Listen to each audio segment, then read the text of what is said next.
इतनी थकान लग गई है। नाश्ता सफाई करी हूँ पूरे घर की, शावर लिया है और एक पराठा बनाया है, इसमें मम्मा बेटा ने खा लिया है। बेटा ने तो दो दो लुकमा खाया है। तो मुझे इतनी नींद आ रही है और मुझे आज बहुत काम है, भरुआ बनाना है, बाल मेरे मेडी लगानी है, खाला के घर की सफाई करनी है, शाम में भाभी हम और शाजिया खाला के घर में रहती मिल के पार्टी करनी है। लेकिन मुझे इतनी थकान अभी लग रही है कि मुझे लगता है बस मैं सो जाऊँ। तो इसलिए मैं 10 मिनट सोऊंगी, फिर उठ के फिर मैं खाना बनाना शुरू करूँगी ताकि थोड़ा तरोताज़ा हो के तो इसलिए मैं सोने जा रही हूँ। इसीलिए मैं थोड़ा सोने जा रही हूँ। और ये सोना मेरा आपने शावर नहीं लिया ना, जाके ले लो, जल्दी से ले लो, पानी खत्म हो जाएगा तो हमें चिल्लाएंगी। जल्दी जाओ, आज पूरे दिन पावर नहीं कटता, पूरे दिन पावर कटता। खाना घर में तो और इतने नीचे लोग रहते तो और वहाँ पानी खत्म हो जाएगा। जल्दी से जाकर थोड़े से पानी से नहा लो, पानी इकट्ठा हो जाएगा। वाह, आधी बकेट पानी से नहा लो। कुछ खाला के घर में नल लगा है, नीचे से पानी आ जाएगा। नहीं, क्यों आधा बाल्टी पानी से नहा, जल्दी से आके नहा लीजिए।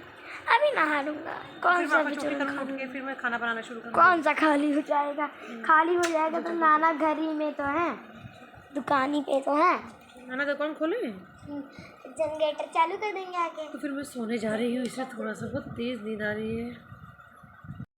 5 मिनट लेटने के बाद में मैं किचन में आ गई, क्योंकि जब काम पड़ा हो तो नींद बिल्कुल नहीं आती। मुझे खाना बनाना था और उसके बाद खाला के घर की सफाई भी करनी थी। आज शाम में मुझे भाभी के साथ और नीचे जो खाला के घर में शाजिया लोग रहती हैं उनके साथ थोड़ी पार्टी शार्टी करने का मैंने सोचा, प्लान किया था।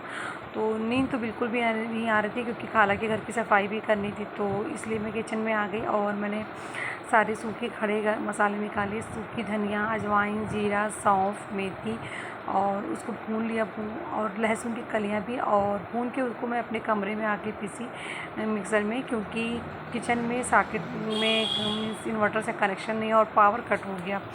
पावर आज सुबह ही कट हो गया। सुबह ही मीन्स क्या 11 बजे, 11:30 बजे, क्योंकि जय माता की मूर्ति की जुलूस निकल रहे थे, दिन भर निकलेंगे और रात में दशहरा के जुलूस निकलेंगे, इसलिए तो पावर कट हो के मैंने मिक्सर में पीसा। उसके बाद प्याज चॉप करके उसको फ्राई किया ताकि वो कच्चे ना रहें, और उनको मसाले में मिला के और फिर मैं करेले में भरने लगी। और साथ में अफरोज़ भाई की कॉल आ गया, मैं अफरोज़ भाई से बात करने लगी। सारे करेलों को भरने के बाद में मैंने उनमें धागा लपेट दिया और उसके बाद उसको फ्राई करने लगी। कुछ लोग इसको टूथपिक से भी मीन्स टूथपिक स्टिक लगा देते हैं ताकि इसका मुंह ना खुला रहे, लेकिन मैं और हमारी फैमिली में हमेशा इसमें धागा ही लपेटा जाता है। मेरी अम्मी का फेवरेट है और मेरा भी फेवरेट है। उसके बाद मैंने करेलों को अच्छे से फ्राई कर लिया, और फ्राई करने के बाद मैं फिर से इसमें मसाला ऐड करके एक हल्की थोड़ी गाढ़ी ग्रेवी बना के उसमें लगा देती हूँ। और उस ग्रेवी में मैं ये भरवे का मसाला थोड़ा सा निकाल के रखती हूँ, उसको भी ऐड कर देती हूँ। तो इससे मुझे कुछ ज़्यादा ही लजीज लगता है, क्योंकि एकदम सूखा भरवा मुझे अच्छा नहीं लगता है। मुझे हर चीज़ में थोड़ी सी ग्रेवी तो ज़रूर चाहिए। मुझे सूखी कोई चीज़ ज़्यादा बिल्कुल अच्छी नहीं लगती। सूखी अगर कोई चीज़ अच्छी लगती है तो मेरे खाला की हाथ की परवल की सब्ज़ी, जो सूखी एकदम मेरी खाला बनाती है सिर्फ परवल की सब्ज़ी, वो मुझे अच्छी लगती है। और या तो अरबी की सब्ज़ी जो मैं खुद बनाती हूँ एकदम सूखी, मुझे वो अच्छी लगती है। और जैसा कि हमेशा हम लोग खाना बनाने के बाद उसको दूसरे बर्तन में कर लेते हैं और उसको तब फ्रिज में लगाते हैं। अभी तो खैर खाया जाएगा, खाने के बाद में फ्रिज में लगाती हूँ। और उधर मैंने चावल भी चढ़ा दिया, चावल बनने लगा। फिर मैं जल्दी से चपातियाँ बनाने लगी, क्योंकि मेरी अम्मी भूखी थी और वो इंतज़ार कर रही थी भरवे का।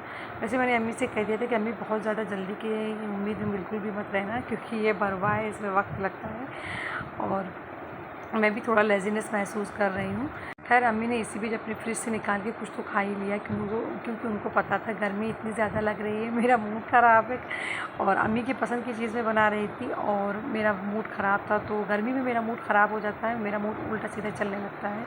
ये अम्मी को भी पता, तो अम्मी इसीलिए फ्रिज से निकाल के कुछ खा ली। उनको पता था ज़्यादा जल्दी मचाएँगे तो नाजिश गुस्सा हो जाएगी। और मेरी चपाती ना, जैसे कि आप लोगों को पता है ना, हमेशा गोल नहीं होती है।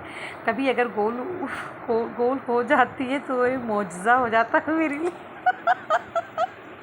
मेरी चपाती और पूरी कभी भी एकदम गोल नहीं उतरती, और मैं इस पर कतई भी हरगिज़ कभी भी इस पर मैं बिल्कुल माइंड नहीं करती हूँ, इस कोई कोशिश भी नहीं करती हूँ ख़ास कि ये गोल उतरे। मेरे पास इतना वक्त नहीं होता है कि मैं सोचूं ये गोल है, ये थोड़ी सी अच्छी। बस मैं ये सोचती हूँ अच्छे से पकी हुई होनी चाहिए, पतली होनी चाहिए और सॉफ्ट होनी चाहिए। खैर मैंने एक तरफ चावल चढ़ा दिया था क्योंकि जल्दी खाना बन जाए और मैं भी जल्दी से लंच कर लूँ।